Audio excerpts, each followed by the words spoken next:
My name is Frank Wiesman, and I'm the product spokesperson for sports cars at Porsche Cars North America. So 911 box shirt Cayman is my specialty, but I'm also happy to talk about the four doors. Talk to me, what do we have here? Here we have the new Panamera 4E Hybrid Executive, a car that will be on sale at US dealers towards the end of the summer, around September of this year. And Executive stands for the long wheelbase version of the Panamera, 5.9-inch longer wheelbase. And the 4E Hybrid is also the new hybrid version of the second generation Panamera. Significant enhancements compared to the previous generation hybrid. It's all-wheel drive now, which it wasn't before. It has a dual clutch transmission, just like all the other Panameras, which it didn't have before. The old one had an 8-speed automatic instead of the PDK. In this case, 4.5 seconds to 60. The regular car is 4.4, so you're only losing a tenth when you get the Executive. 172 miles an hour top track speed. The battery density is about 50% larger than on the old Panamera SE Hybrid, so it's up from 9.4 to 14 kilowatt hours. No EPA estimates yet in terms of range and mileage, but very promising concept.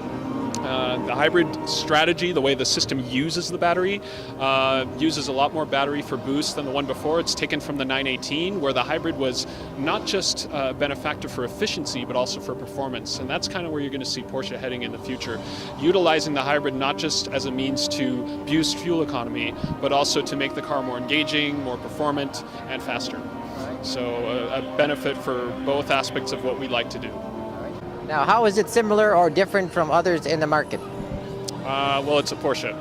And with a Porsche, we're all about customization. That doesn't just pertain to the way you can spec the car. As you know, we have a lot of options so that everybody can kind of custom build tailor their car to what they would like to do.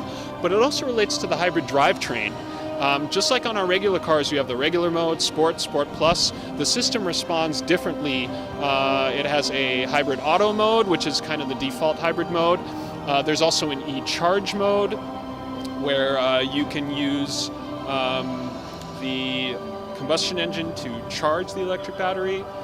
So depending on your driving situation and what you're going to need the battery for and how much electricity you're going to need, you can set up the drivetrain to cater to meet your specific requirements at the time. And that's something that not everyone offers. So go ahead and talk to me about the interior features here. So we're in the new Panamera, in this case the 4E Hybrid Executive again, but what is characteristic of all new Panameras is this 12.3-inch touch screen, which is not illuminated right now, but that's basically your menu to operate many features of the car. But we still have the analog rev counter, tachometer in the middle, characteristic for a Porsche. In this case, the gear lever, the gear selector, is a shift-by-wire feature. So you pull back to put it into drive, you push forward to put it into reverse, and we also still have the manual mode. And here is the mode switch that I was talking about, which you might know already from some of our sports cars. So you can select the different driving modes, and you can do that on the hybrid as well. And this button here is the so-called Sport Response button. So you press that, and for 20 seconds, the whole drivetrain, transmission calibration, engine calibration is primed to give you the maximum amount of performance. So let's just say you're passing a truck on a country road, you press that, and you can utilize the full performance of the car without having to switch into a different mode. And once it counts down the 20 seconds, once it's done, it reverts back to the drive mode that you were in before, or you can turn it off in between if you don't need it anymore. But as you can see, it's a very driver-focused car. You sit snug and low, just like in a sports car. It's got a very good feel of the road. You have the characteristic fender hoops in the front, kind of pinpointing where the edges of the car are, just like on our sports cars, to be able to maneuver on a road and know where the edges are. Mm-hmm. So a very, very engaging interpretation of a luxury sedan. Anything else you would like to tell us about the inside? The other thing that we concentrated on in this new version, as you can see here, and these illuminate when you turn the ignition. I don't know if that'll, don't have the key right now, but the old car had a lot of buttons. So what they've done is they reverted to putting a lot of the features in this menu to clear up the center console. So as you can see, it's a very flush and clean look. And that's, again, a characteristic of all new Panameras, including the hybrid. Including the hybrid, yeah. Okay. You don't know how many miles it's going to get on a charge. We don't. We know that the European figure is about 51 kilometers, but we do not have an EPA-rated figure yet.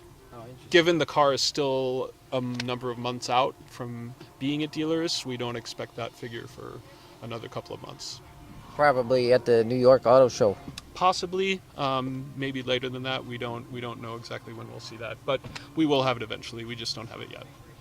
Are there any plans to offer a hydrogen car or an autonomous model?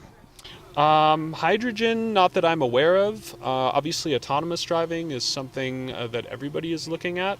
And it's a question of what features can we offer that really benefit the customer and enhance the driving experience, provide a relief, if you will, in traffic, for example, without taking away from the Porsche driving experience. So certainly, these cars are available with adaptive cruise control, with a traffic jam assist feature that breaks you down to a standstill and follows the flow of traffic. There's lane change assist, there's lane keep assist. But anything beyond that, time will tell. And we'd like to figure out ways to implement that while retaining the pure Porsche driving feeling and giving the customer the option of using it or not. Yeah. Can you discuss where there's going to be built? These cars are built in Leipzig, in Germany. No plans to bring them here to the U.S. with Mr. Trump as president? Not currently, no. Okay, very No. good. That's the pricing and availability.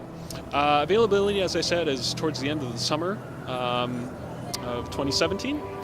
And pricing, it's $99,600 for the Panamera 4E hybrid and about $104,000 for the Executive, the long wheelbase version. The Panamera as such starts at $85,000 for the 330 horsepower standard car. Anything else you'd like folks to know? Come to the Chicago Auto Show, check out our new vehicles. We have 4 Panameras on the stage. The Panamera Turbo Executive, the 4S, and the 4E Hybrid Executive. We also have our new 718 Boxers and Caymans that we introduced last year, a 911, a Macan GTS, and the 911 RSR, our new generation 911 race car that just participated very successfully in Daytona at the 24-hour race, coming in second place in the GT class a few weeks ago. So lots to see here. Congrats on that. Thank you.